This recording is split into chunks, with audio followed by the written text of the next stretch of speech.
जय श्री राधे श्याम। आज हम माघ मास के छठे अध्याय की कथा करेंगे।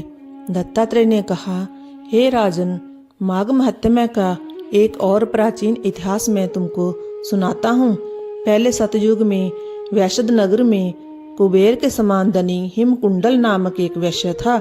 वह कुलीन सती क्रिया करने वाले ब्राह्मणों व देवताओं का पूजन करता था।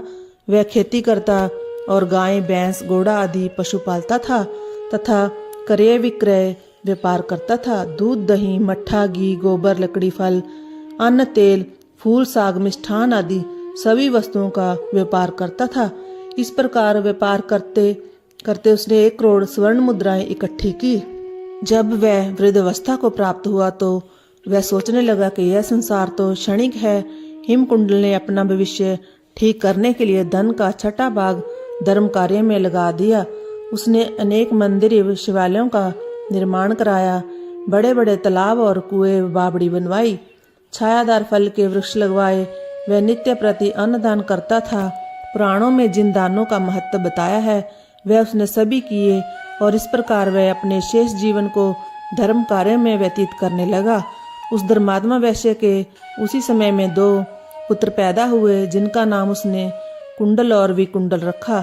जब वह पुत्र युवा हुए तो उसने अपने घर का भार एवं व्यापार पुत्रों को सौंप दिया और स्वयं भगवान की तपस्या के लिए वन में चला गया। भगवान की आराधना एवं तप करता हुआ वह वैश्य अंत में बैकुंठ गया। हे राजन, उसके दोनों पुत्र कुंडल विकुंडल जब बड़े हुए तो पिता के अपार धन को देखकर अभिमानी हो गए। वह दुष्टों की संगत में पड़कर दुष्ट कर्म करने लगे।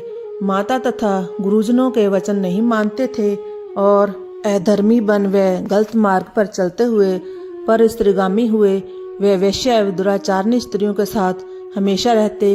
वे हर समय द्रुत, पतित और मक्कार पुरुषों से घिरे रहते थे।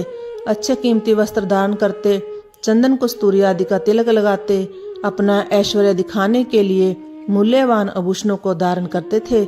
उनकी सवारी में घोड़े, हाथी, रथ मौजूद रहते। हमेशा मद्यपान करते और मदमस्त हुए समस्त दिशाओं में घूमते रहते थे। प्रतिदिन भोग विलास में लीन रहकर उन्होंने अपने पिता का बहुत सा धन नष्ट कर दिया। वेश्यों और धूर्तों ने अवसर का लाभ उठाया। उन्होंने धीरे धीरे उनका सारा धन नष्ट कर दिया।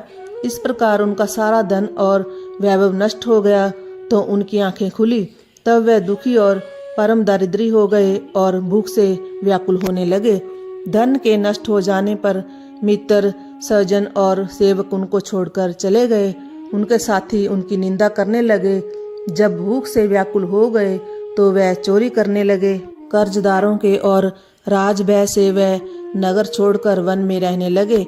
वहां वे जानवरों का शिकार करके मांस खाने लगे। एक दिन वे पापी किसी पर्वत की ओर चले गए। वहां बड़े भाई को सिंह ने खा लिया। उसी दिन छोटे भाई को वन में सांप ने डस लिया। एक ही दिन दोनों की मृत्यु हो गई।